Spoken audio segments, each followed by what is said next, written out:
All right. You are being recorded. Do not curse. Do not use any foul language. Do not insult anybody. Try not to do that today. Be in your best behavior. Okay. Anyway, we were saying that according to Aquinas, natural law, right? He thinks that natural law is something that we can figure out using reason, using your intellect, even without the Bible, even without the revelation of the scriptures, which he believes in very dearly, but without the revelation, there are still certain things we can know about how we ought to live, right? So these are things that, again, the question that Adam asked was, what do they have in common? What do they differ? So these are some of the things that they agree on, that rationality is an important part of living a virtuous life, that there is objective good, that there are certain character traits that all humans, no matter of time or place, ought to develop. And that's probably good on that's probably good enough on what they agree on. Maybe I'm missing something, and then we've already chatted a little bit about what they, to some degree, disagree on, right? Because Aquinas thinks that there's God. Plato thinks there's the good. Aristotle thinks that there is no, maybe there's a God, maybe there isn't, but the main thing is to pursue your final end, or telos, as we call it in Greek, T-E-L-O-S, right? That is the ultimate good that you should be pursuing. They also all agree on that there's a strong connection between happiness and living a virtuous life. Now, there are some differences of opinion here because, in a way, Plato and Aquinas agree that if you live a virtuous life, now, according to Aquinas, you have to have theological virtue to gain bliss in the next world, right? I hope that came across in the video lecture. For Aquinas, there's such a thing, again, as natural virtue and theological or religious type virtue, right? So according to Aquinas, you need to have theological virtue in order to attain the best possible relationship with God, which is really only going to take place in the next world. But it's kind of like there's a guarantee. According to Aquinas, there's a divine guarantee. Now, how do we know this? Is partly based on faith, so it's hard to prove. But based on faith, we say that if a person lives a Christian life, they have the three theological virtues of faith, hope, and love, then no matter what happens in this world, in the next world they will gain true final happiness with God in the next world. So it's guaranteed. Now, according to Plato, even in this world, if you live a virtuous life, your soul is going to be in harmony. Remember that whole thing about psychic harmony? And then, so therefore, if you have psychic harmony, you are essentially truly happy. So for Plato and Aquinas, there's a very strong connection between living a virtuous life and gaining true happiness. What exactly happiness is? Well, Aquinas thinks it's the ultimate bliss with God in the next world. Plato thinks it has to do with psychic harmony and having a deep connection with the good, even in this world. Okay, now here, Aristotle is sort of the outlier. He disagrees with both of them, because according to Aristotle, virtue does not guarantee happiness. Meaning by that, according to Aristotle, you can have a person who is absolutely virtuous, living a rational life, doing everything that they're supposed to do. They've got intellectual virtue, they've got moral virtue, but because of external circumstances, okay, this is a very important part of Aristotle's theory, might be worth going over, this business about external goods. I think that's the phrase we used in the lecture based on Aristotle's writings, right? That Aristotle thinks that in order to be happy, you have to have certain external goods: family, friends, and fortune. Those are the three F's: family, friends, and fortune. And those things are not necessarily dependent on your being virtuous, because you could be as virtuous as could possibly be, but you could be in a situation where there's a disaster. You know what I mean? There's some kind of a plane crash, a war, famine, things that are not under your control, that deprive you of your family, your friends, and your possessions, and now you're just like poverty-stricken, you don't have your family, you don't have your friends, you are not happy, according to Aristotle, right? And it's so therefore, let's just make this point one more time, that according to Aristotle, virtue does not guarantee that a person will be happy because of these external goods.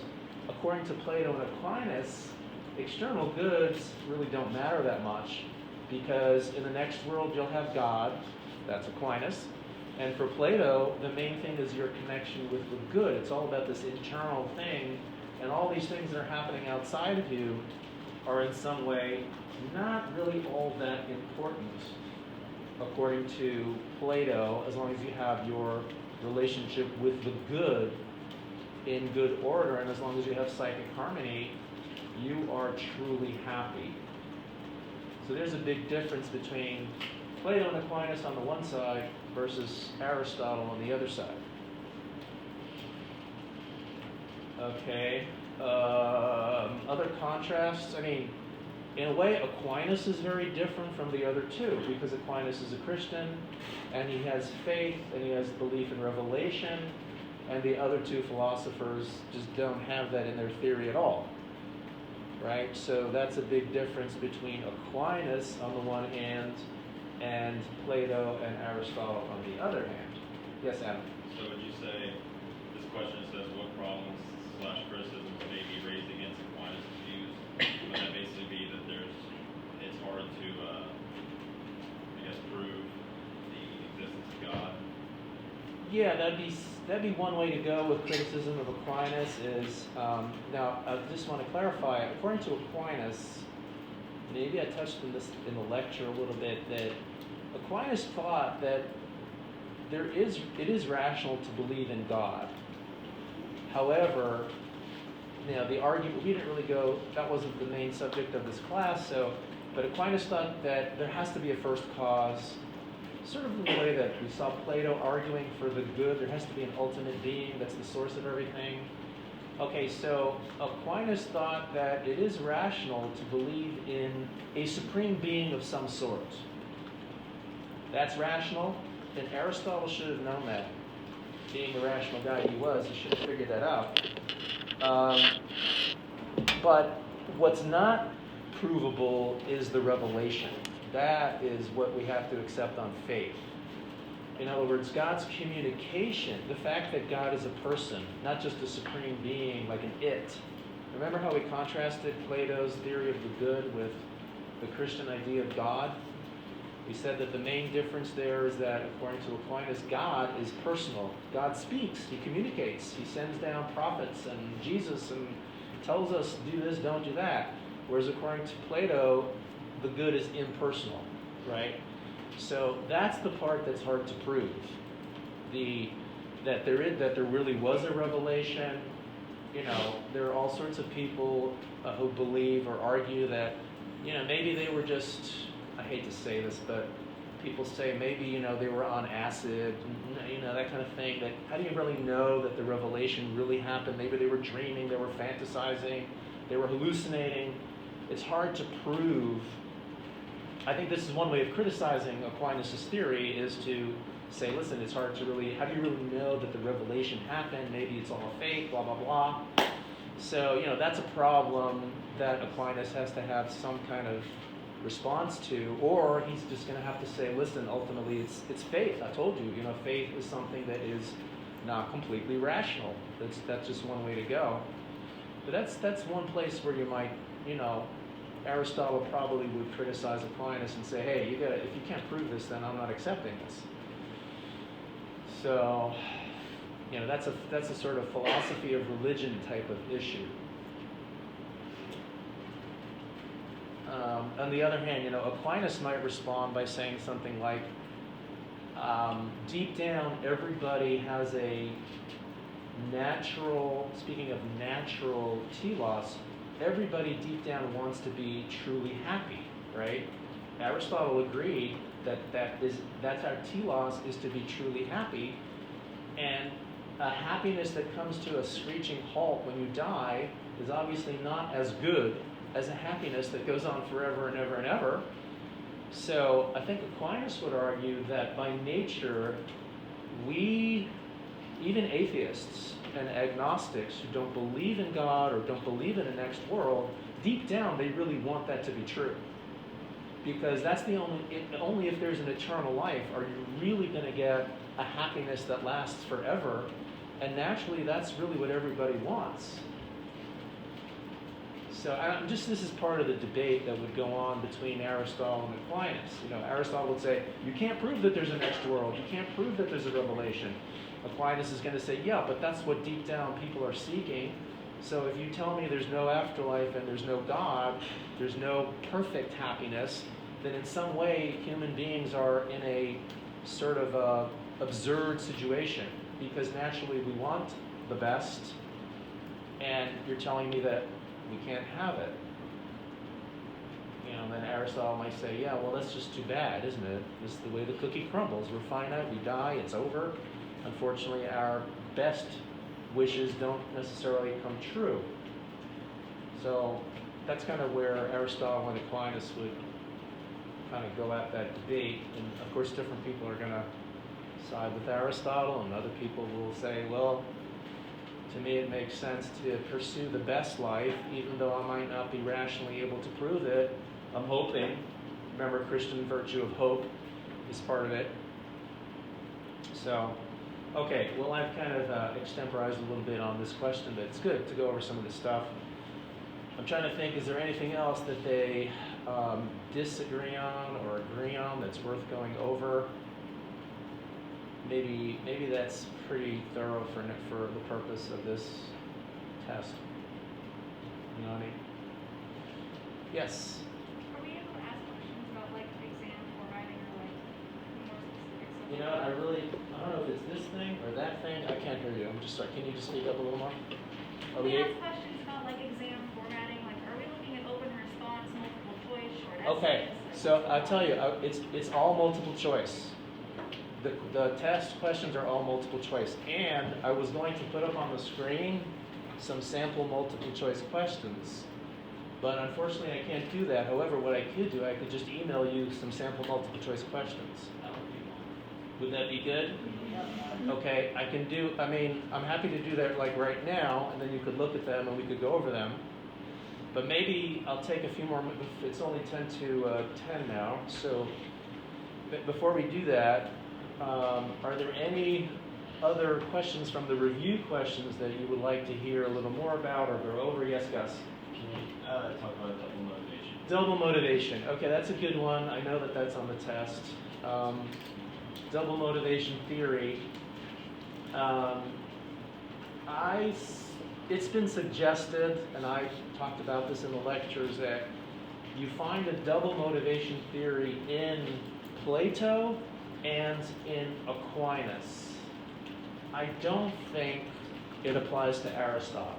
For Aristotle, there's basically one motivation. What we're talking about here is the motivation for behaving virtuously, for cultivating the virtues, for doing virtuous actions, right? Or as we might say today, doing what's morally right. What is the motivation for doing moral actions? Okay, well, so according to, let's go back to Plato first. Plato believes in what I call the double motivation theory.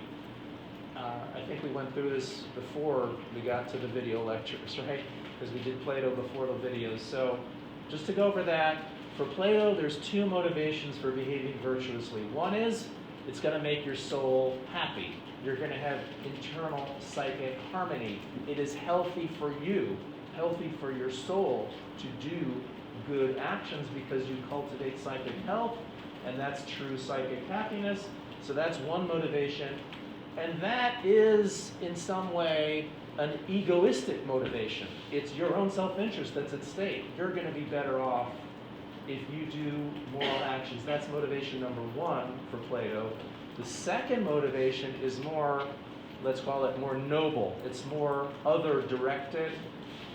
This is the idea that according to Plato, when you come out of the cave and see the good, that is going to inspire you to do good actions, such as contemplate the world and appreciate the world.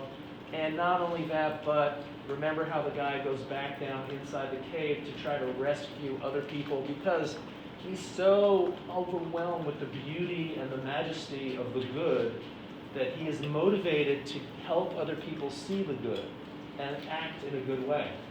So this motivation is not about egoism. It's not about, oh, it's going to be good for me. It's just, there's this thing out there that's so wonderful. I want to help other people. I want to let other people help other people to see the good and to live a good life and get out of the cave. Right? So that's the second motivation according to Plato. Somehow he thinks that by recognizing the good, we are going to be motivated to behave virtuously. It's more like an intellectual recognition that leads us to do good actions and cultivate the virtues. And that's on top of the fact that it's going to make us happier. So that's the double motivation for Plato, okay? Now in Aquinas, I think we find a similar double motivation theory. It's not exactly the same, but it's kind of similar. First of all, behaving virtuously in this life is necessary for natural happiness, and having theological virtue, that is to say faith, hope, and love, is necessary for attaining happiness in the next world. So if you live the Christian life, you are doing something that is going to lead to your own well-being in the next world. So that's motivation number one, and that again is egoistic. It's your own self-interest that you are doing stuff that's going to help you become happy in the next world. And also, if you're lucky, in this world too, although that doesn't always happen. So that's motivation number one for Aquinas, egoistic. In addition, Aquinas thinks that when you recognize God, it's instead of the good, it's God, right? For Aquinas, when you recognize God and you appreciate who God is the authority, the commander, the source, the being, that everything depends on God, and you recognize that God is perfect, intrinsically, God is the best being, objectively. Okay, when you understand that and recognize that, this leads you to do good actions out of respect for God. Okay? And to some degree, I think Aquinas also thinks that because all human beings are made in the image of God, I don't know if I spoke about this in the lecture, okay, but there's this part of it that every human being is created in the image of God. And so therefore, respecting God, because God is the best supreme being, God is worthy of respect. In a way, all human beings are worthy of respect, although on a lower level. Because human beings are not God, but they're made in the image of God, so they're kind of divine-like little creatures.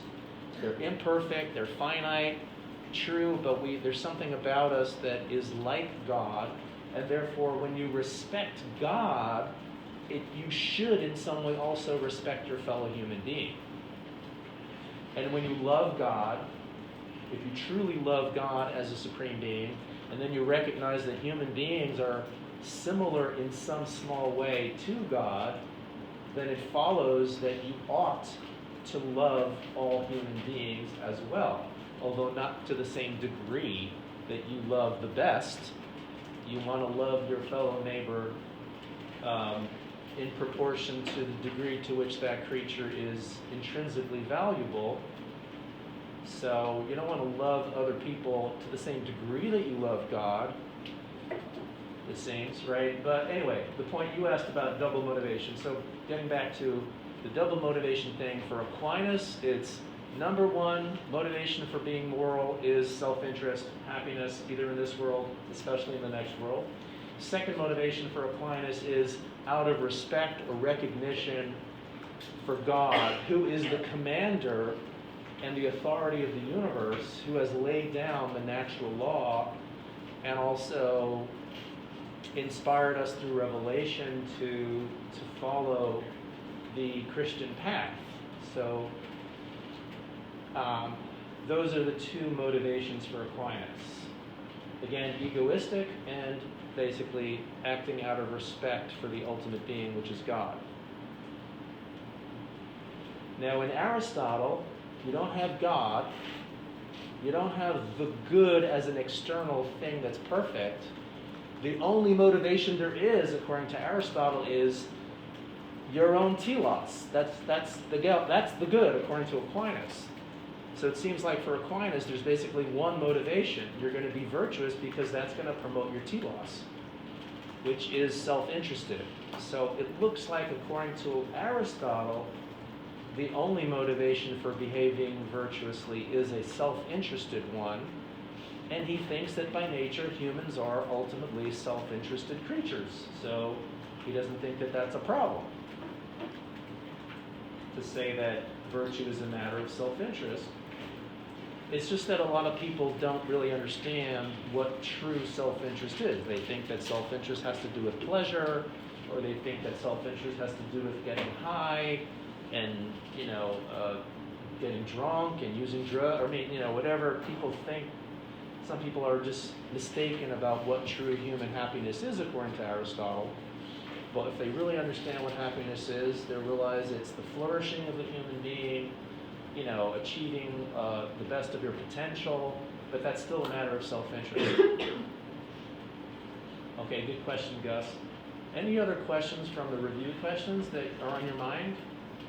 Maybe I'll give you a minute or two to think about that while I try to find my sample multiple choice questions. Then I can email y'all, and then you'll have them and we can look at them, all right? So that's what I'm going to do now.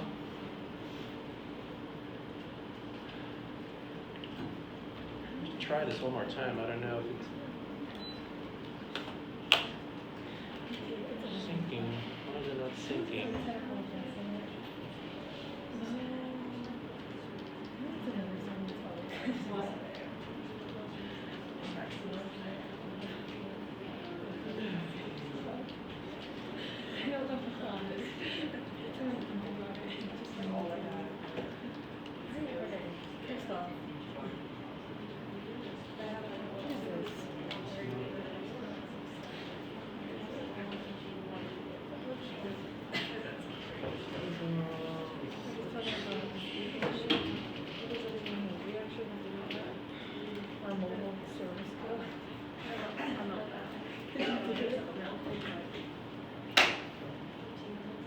He doesn't do anything I ask him to do, so I'm not doing anything he asks me to do.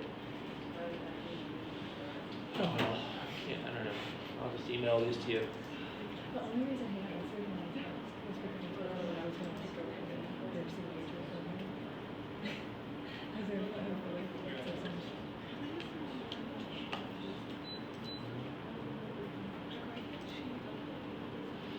She's at boarding.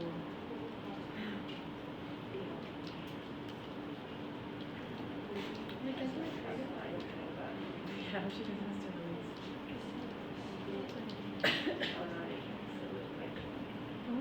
Wait.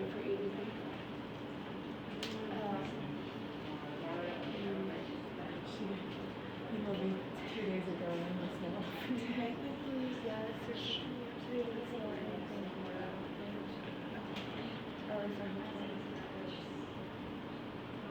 Oh, we don't have class.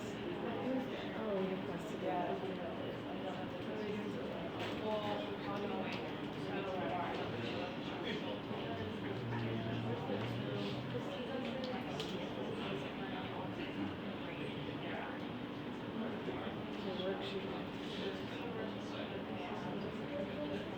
And all members.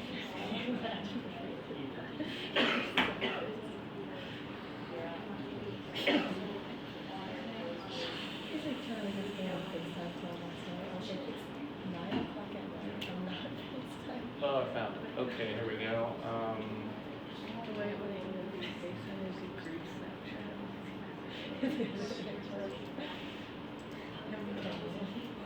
I'll make it work. Everyone, I got this.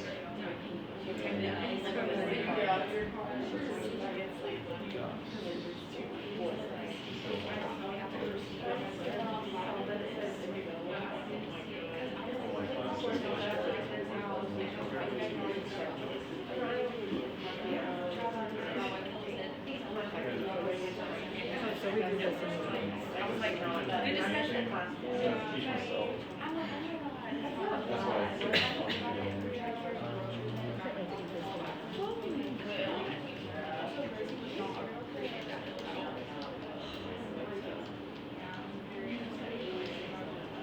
She's at Claypool.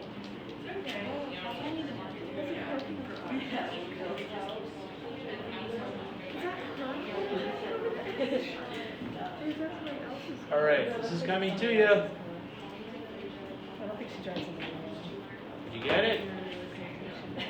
It's amazing. It says sample multiple choice questions. yes. Does everybody see that? All right, so there you go. There's 3. I didn't number them. You'll see that there's 3 questions there, and you have 4 possible choices. Only one choice is correct.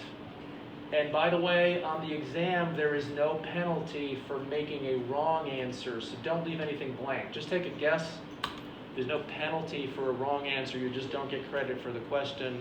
If you leave it blank, that doesn't make sense. Just take a guess. You have a 1 out of 4 chance of getting it right, so you might as well take a guess.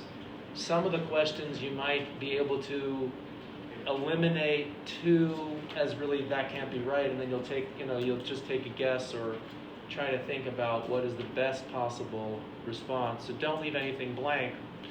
I will have what's called a Scantron. Maybe some of you are familiar with that. It's like a little thing that you bubble in. So if you don't mind, try to bring a pencil, a number 2 pencil. It's a closed book exam. I hope I said that. Yeah, it's a closed book exam. So you have to can't use your notes or your phone or anything like that. I will bring some pencils in case you forget a pencil, but it'd be nice if you brought a number 2 pencil. Okay?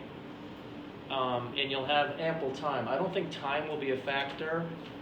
There probably is going to be 40 multiple choice questions. So, you shouldn't have a problem with time, I don't think. I mean, maybe there's some students here who have special accommodations, but time should not be a problem. Anyway, take a look at these questions. What about the first one? Plato believes in moral universalism. In supporting this view, Plato might say the following. So you have to pick which one, A, B, C, or D. How is it that according to Plato, he supports his view of moral universalism? I see Gus has his hand up. Just give another 30 seconds for people to look at the question and try to figure out which one would Plato opt for, A, B, C, or D, as supporting his view of moral universalism. Okay, Gus, what do you think? I think it's A. I think you're right. Okay. Divine revelation, maybe that's like in Aquinas' theory, maybe.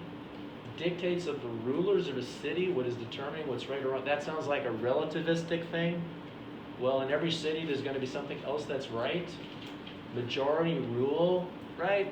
I think, in my opinion, this question is a relatively easy question based on our studies. The answer to the first question is A. All right, take a look at it's not number, but the second question deals with Aristotle's theory of the main. This is obviously a little more complicated than the first question.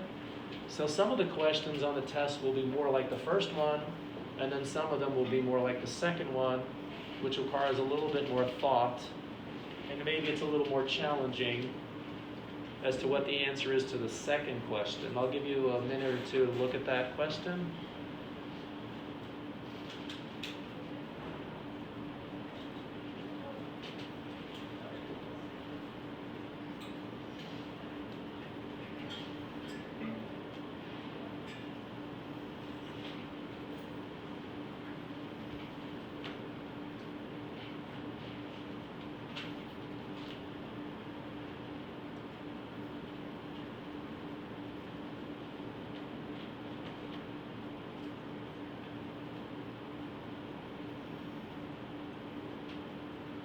All right, does anybody have any thoughts on the second one? Yes, is it I'm sorry, Cayenne? Cayenne, right. C. C is correct. Okay, I mean this is a harder question than the first one because you might be tempted to pick one of the other answers, but as far as the analogy between the athletic trainer case, this is a serious problem. I think I mentioned this in the video. I did. So there it is. This criticism was brought up in the lecture. So yeah, the answer to that is C. And how about the last one? Of the following choices, which one is the strongest criticism against Aristotle?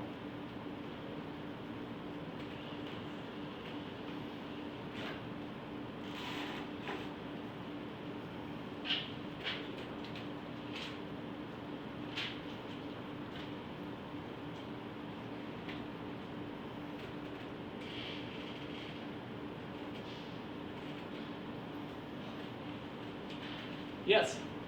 Could it be B? You say what? Could it be B? B. All right. I think that that's not the best answer to this question because Aristotle does explain in some way how we are he says that human beings are rational, but we also have this other side of us, this emotional part. We have the body, we have all sorts of passions, and human beings are not perfectly rational. He recognizes that because we have a body and because we have emotions and desires, we sometimes let our lower nature take over and get the better of us. So I understand why you're picking B, but I think there's another answer that's better. Yeah, want to try again? My other one would be A. I think A is better because, yeah, I would pick A. And since I would pick it, that means it's right. Whatever I say is true, sometimes, most of the time. Sometimes doing the morally, I think I gave the example in the lecture about, Aristotle claims that we always want to be happy, we're always seeking happiness, and he claims that virtue is necessary for happiness, right? But it seems like there are going to be situations where doing the vicious thing is actually going to be better for your happiness, at least according to Aristotle. Because according to Aristotle, you need those external goods. You need fortune, you need family, you need friends. And if you're in a situation where you're going to lose that, unless you do, let's say, something nasty, then it seems like Aristotle's got a problem because on the one hand, he claims that virtue is, we want to be virtuous for the sake of happiness, but sometimes doing the morally right, like, an example might be something like you're going to lose your entire fortune unless you do something underhanded. You're going to lose your entire family unless you kill somebody. Let's suppose that happens.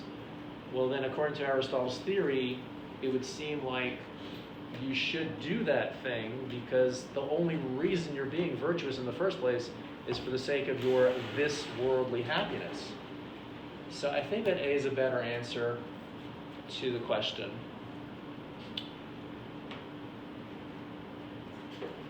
Okay, D is obviously wrong because God does not play a role in his theory of morality or virtue. And C is wrong because he does explain how some virtuous people aren't happy. They're not happy if they lack the external goods, right? Okay, yes. Can I just ask about phrasing? So the reason I didn't immediately go for A, Yeah. thought B might be part of it, is because of the Aristotle does not account for how this could happen. Right. I guess it's just like, I felt like the premise was an explanation for how it could happen. Uh-huh. Because to sacrifice your own happiness, I mean, on one hand, if you have to kill somebody to save your whole family, but killing somebody for is an unhappy business. Losing your whole family is also an unhappy business. So if you're in a catch-22 like that, I feel like, I don't know, maybe it's not supposed to be intuitive, but I feel like, I see. I don't know, that's the part Okay, that I see your point. Maybe there's a way of improving the question a little bit. I take that under consideration.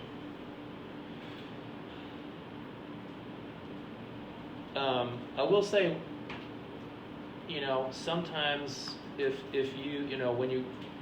we'll talk about this next week.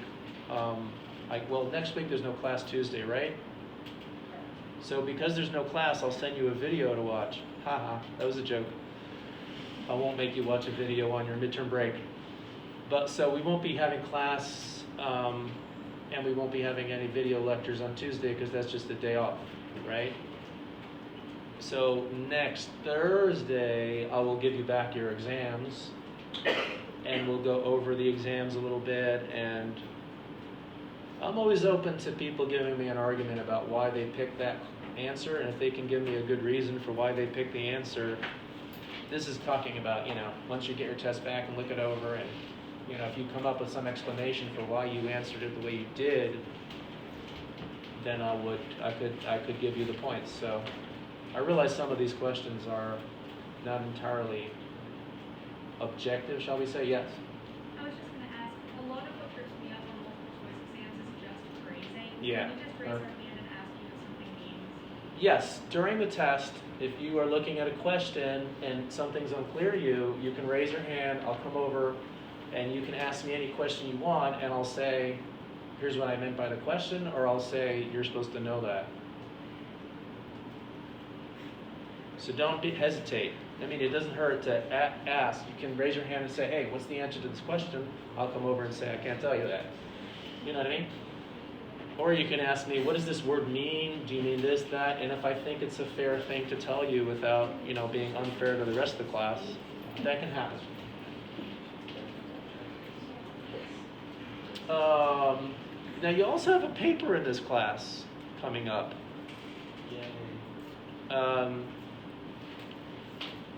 Did I send you? I don't think I did. Okay, so I can do that. I can do that now or soon. How about this? I'll tell you about what the paper is. Maybe I did. No? Okay, let's just talk about it, and then after class is over, I'll email you the prompt. I wanted you to take your test first before doing the paper, because I thought,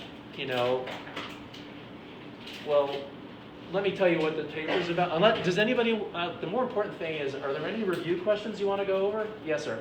Can we talk about the one about conflict between natural and theological virtue? Okay, can you read out the question for us? Yeah. Can there be a conflict between natural and theological virtue, and does this make sense? Okay.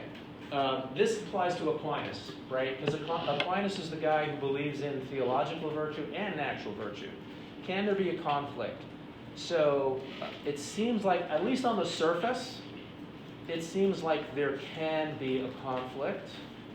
And this might, be used as a way of criticizing Aquinas. Hey, you're telling me that there's two branches of virtue, but sometimes one branch of virtue tells me to do this, but the other branch of virtue tells me to do that. I can't do both things at the same time. Right? So a classic example might be something like, in Christianity, maybe this isn't the best example, but in the Christian tradition, and Aquinas himself was a part of this, there's a teaching involving what's called monasticism. Being a monk or a priest of some sort in which you abstain from physical relations. Okay? You don't have children. You don't procreate. You don't engage in procreation. But in natural, that's in theological verse. That's like part of the Christian tradition of faith and having a relationship with God at a very high level. But on the other hand, we were told, Aquinas himself talks about this when he talks about natural law, that procreation is part of the natural law, that's a natural human inclination. Remember that whole thing about inclination and how we're supposed to fulfill our natural inclinations? So that seems like a conflict. Okay? Another example of a conflict might be what is called martyrdom, to be a martyr, which means that, Christians throughout the ages have given up their life for the sake of their faith. And that seems to go against the first, remember the natural law, we have talked about one of the most important, the basic natural inclination is self-preservation, keeping yourself alive, right? Where you have the duty to keep yourself healthy and alive and not let yourself just get killed. So it seems like, maybe that's a conflict. Martyrdom versus self-preservation. And there are other examples. Some of the Christian teachings involve living a life of poverty. How does that fit in with living in the world and having a family? You can't have a family if you're living in poverty. You're not going to do that to your children. You're going to be basically single, not get married, like St. Francis of Assisi or these other, Christian saints who lived lives of poverty. That seems like that's flying in the face of going against natural happiness in this world. And Aquinas wants to have both in his theory, but there seems to be a conflict with these examples. Okay? So that's the apparent conflict. Now, whether there's a way out of that, I think Aquinas would argue, if he were here, he would say, listen, it looks like a conflict, but really it's not a conflict. You have to have some kind of way of explaining this situation. Now, he might say there's a couple of possible approaches. Aquinas might say something like, there's natural virtue, and then there's this higher kind of virtue that is the better. Ultimately, it supersedes over the lower kind of virtue. So, most human beings naturally are going to be normal humans with families. They're going to procreate. They're not going to be martyrs. They're not going to go, over and above. So for most people, it's going to be consistent, being a Christian and being someone who lives in this world, so to speak. But there's going to be a few individuals like Jesus, or Jesus really is another category altogether, but St. Francis of Assisi, Mother Teresa, special people who recognize that sometimes, it shouldn't happen every day. There would be something weird if every day there was constantly martyrdom and everybody became celibate and everybody became a nun or a monk, right? Sorry. Or everybody lived a life of poverty. That's not what God wants. For most people, the two are going to be hand in hand and there's not going to be a conflict. But for some people who are like really high-level saints, they are trying to establish a connection with God in this world. So they are living in some way like they would be in the next world. In the next world, you don't procreate. In the next world, you don't have riches and family and you don't have physical stuff. So it's not really a conflict. It's more like some people are just at such a high level in their theological connection with God that they're going to override what natural virtue would tell them is the right thing to do. Something like that is how we would try to say, yeah, it looks like a conflict, and maybe in some way it is, but there's an explanation for what's going on. Okay? Good question. Any other questions from the review questions?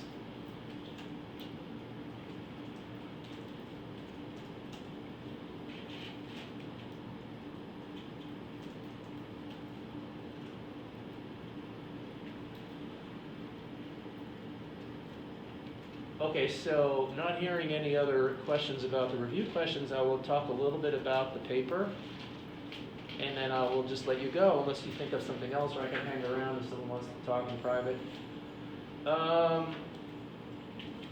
The paper topic is that you should choose one of the three philosophers that we've studied so far, which would be Plato, Aristotle, or Aquinas.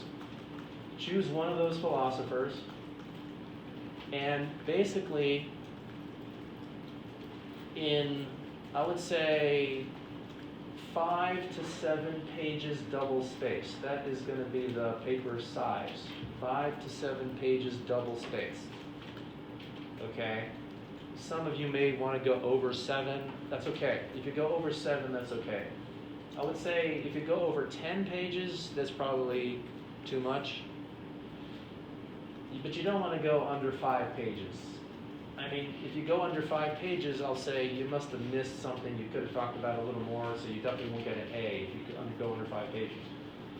You won't necessarily fail, but you probably won't get an A if you go under 5 pages. Anyway, in 5 to 7 pages double spaced, summarize the theory of virtue of the philosopher that you've chosen. What is virtue? This will all be in the prompt. I'll send it to you, so you don't have to write it down. I will send it to you. Basically, summarize their theory of virtue. If there's anything that's really important to their theory of virtue to understand as a background, you should talk about that. In your essay, in your paper, discuss what is that philosopher's theory about moral motivation. We've discussed this, even today we talked about this. What is the motivation for behaving virtuously according to the philosopher that you've chosen? Okay, and then in addition, toward the end of the paper you might do this. What is your opinion about that philosopher's theory? Do you agree? Do you disagree? Why or why not? Discuss strengths, weaknesses, criticisms against that philosopher, and tell me whether you agree or disagree with that philosopher. So you choose one of those philosophers we've studied and you write a paper on that philosopher. This is not a research paper, meaning you don't need to go out into, God forbid, the library or the internet and find sources on Aristotle. Everything you need to do this paper well should be in the lectures or the class discussion or your own thoughts. In fact, I would prefer that you not use any other sources other than the book, okay, the book that we have for the class, which is those things that I sent you, the readings, and the lectures and the conversations, discussions, plus your own thought. I mean, you might have some interesting point about why you disagree with Aristotle about something that you can talk about in your paper. I want to hear your view.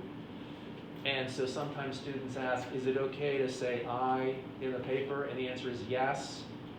Especially when you're giving your own opinion, you can say, I think that Aristotle was mistaken, or I agree with Plato, I agree with Aquinas.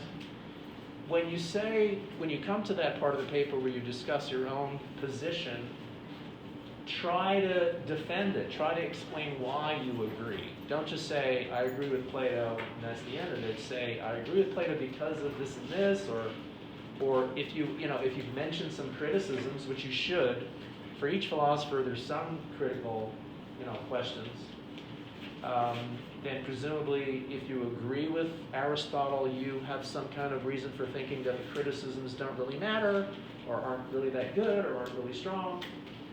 So it's basically summary and evaluation of one of the philosophers that you have studied in this class, based on the lectures and anything that's come up in class conversations. And again, I'll send you a little paragraph that tells you just exactly what I've been saying. Do you have any questions at the moment about your paper? Some students ask, well, can I write a draft of a paper and then show it to me and see if it's good? My answer to that is a little complicated. But what I'm willing to do, if you want to make an appointment to see me in person, now that we're back in person, if you want to make an appointment to see me in person and discuss your paper with me, I will do that. Okay? But if you just want to email me your draft and say, look at this over and see if it's good, I'm not going to do that. Okay? Because then everybody wants to do that. I'm not going to, this is too much. I can't handle that. I'm just too weak. So, and I have like 100 students, aside, 75 plus this class. So I'm not going to do it if you email your paper. That's, you're emailing your paper, right? Oh, by the way, when you submit your paper, you can email it to me. I'm talking about when you actually submit your paper. You can do it by email. That's probably the best thing. But when you're working on your paper, if you're like uncertain about something or want to get some feedback, if you make an appointment with me and we get together, I'll look at your draft and I'll talk about it with you. So, if you really want to do that, you can. Yes, Rachel? Is there anything more specific in the Format?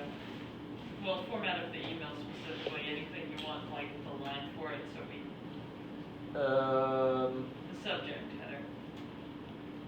The subject could be first paper assignment.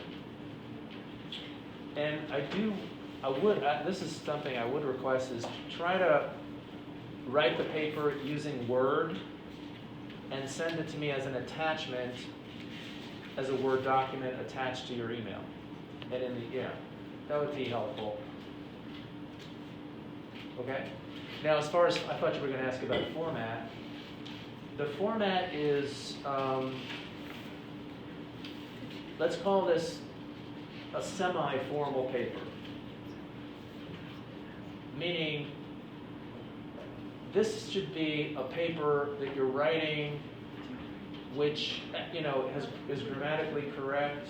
You check your spelling, you check your grammar. You should try to avoid using curse words or jargon in the paper. Like I think Plato is full of baloney. Don't say that in the paper, even though maybe that's what you believe. Just say, I think Plato is mistaken, or something like that. Something more formal than just saying baloney or using jargon. His theory sucks. You don't want to say that in the paper. That's what I mean by formal, but semi-formal, there really should be no need for footnotes. If you quote a passage from text, then you can just say in parentheses, text, page number, whatever it is, or from the reading. I'll know what you're talking about. You don't need a bibliography page. You don't need a cover page. Just make sure your name's on the paper. That'd be a good idea. Yes, Gus? Can you compare and contrast the other philosophers? You certainly can do that. That would be a nice thing. There's lots of things that are nice to do. If you say compare and contrast, I do want you to pick one philosopher and focus on that. But yes, you can. In the process of discussion, comparing and contrasting would be good. I'm going to be looking to grade the paper. I'm going to be looking at how well did you summarize the theory. Did you miss anything that was really important? I'll give you a hint, because this happens a lot. Sometimes a student will choose to write their paper on Plato, and they'll write about virtue and the three parts of the soul, and wisdom and courage and temperance and the virtue, but they don't say anything about the good. And I'm like, but the good is such an important part of the theory. Yes, it's not, the good is not the same thing as virtue, but what is the good? Is it background, or is important for understanding what his theory of virtue is? Or if you write about Aristotle and you don't talk anything about teleology, that would be a flaw in the paper. The paper wouldn't necessarily get an F, but it wouldn't get an A. You know, so complete, you want to have a summary that has anything that's really important in it. Obviously, you have 5 to 7 pages to choose what you think is important, but I think it can be done. So plus, I'm looking for your own voice in the paper, your own, that would be maybe more toward the end of the paper perhaps, where you show me that you thought about the material and you've thought through it and why you think that either you agree or disagree with the philosopher you've chosen. So, yeah, those are some important things. Okay, any other questions about the paper? Of course, the paper's not due, what did you say, October 21st? So, you know, as you're working on it, you may have some questions. Feel free to email me if you have a question about the paper. Shall I let you go then? Okay, I'll hang around in case anybody wants to ask any other questions. So we'll try to start the test promptly at 9:25, so maybe you can try to get here. I'll try to get here a few minutes early just to get settled, so that way you'll have the full time. Good luck, see you next time. Oh, thanks for reminding me. Did you Yeah, set up a I payment? like to see numbers, so that was okay. Okay, what's your last name? Sorry? So, Oh, okay. she said she'll make an appointment, and that Okay, I'll look for that, maybe she did already. Okay. I know I have a couple students who are in that category, okay. What's your first name? See ya. Okay. Thank you. Okay.